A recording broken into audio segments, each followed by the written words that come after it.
Hey, we're going to do a couple more songs for you tonight, but now listen to me carefully if you would.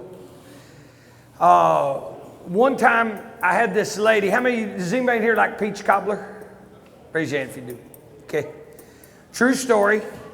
There was this sweet lady that she's the best cook. No, I don't mean to be ugly. I'm not talking about my mama, and I'm not talking about my wife. I'm just going to be honest with you. She's the very best cook that I've ever had the opportunity to eat her food. It didn't matter what she cooked. It was awesome.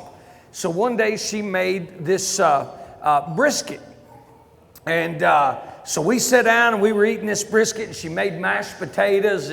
And by the way, if you're in here and you think mashed potatoes aren't supposed to have any lumps in them, repent, because you're liable to be going to hell. Mashed potatoes were meant to have lumps in them. I mean, I'm just being honest with you. And she always made them with a little bit of lumps in them. And I mean, they were just awesome. And so we're sitting there and we're eating, and she looks at me and she goes, "Baby, was that good?" And I said, "Yes, ma'am."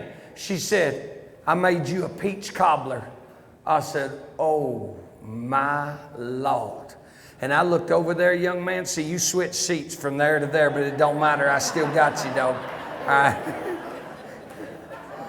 Look, if you get to feeling upset or something, just grab a hold of that hair and flick it. All right, just say whoa.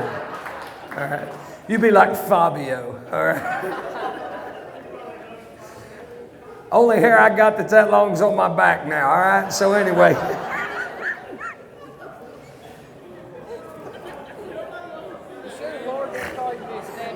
Ain't nobody got no time for that. So anyway, I look over and there's this peach cobbler, son, and I ain't talking about, look, the other thing that you don't do, you do not make peach cobbler and put all the bread stuff in the middle of it. You make peach cobbler because nobody really wants the peaches anyway. What they want is the bread stuff and the juice from the peaches. Do you understand me?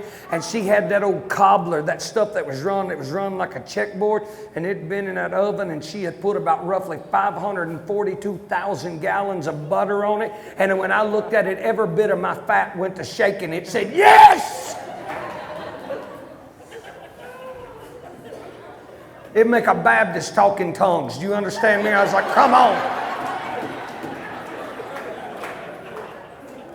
I grabbed a hold of a bowl and she got me a scoop. I said, "Oh, no, no, no. Let the Lord lead you with one more scoop." And I grabbed that peach cobbler. I got me a double scoop of it. And I sat down and I got me a big old bite. And when it went in my mouth, she said, "Baby, what's wrong with that cobbler?" "Nothing. Don't you lie to me. What's wrong with that cobbler?" I said, "Miss Julie, I don't know how to tell you this, but I don't think there's no sugar in this peach cobbler." "Oh my Lord, what have I done? You let me have that bowl." She took a big old bite. She goes, "Oh my goodness." She took that peach cobbler and threw it. "I'm so sorry. I'm so embarrassed." But did you know, young man, that peach cobbler looked like every other peach cobbler that she had ever made? But there was one thing that was missing in that peach cobbler, and it changed everything. Matter of fact, it was no good without that one ingredient. It was sugar.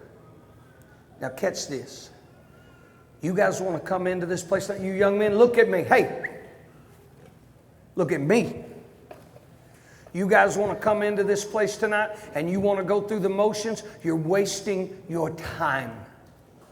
There is only one reason that we ought to be here tonight, and that's to seek the sugar, which is the presence of God. We ought to be in this place tonight. And listen to me, you say, "Oh, I'm just a young kid." No, you're not. I've watched kids your age worship the Lord and begin to tell Him how much they love Him.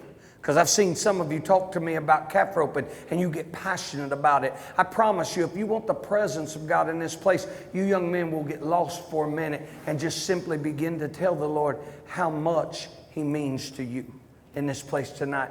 Don't come in here and just be a good-looking peach cobbler.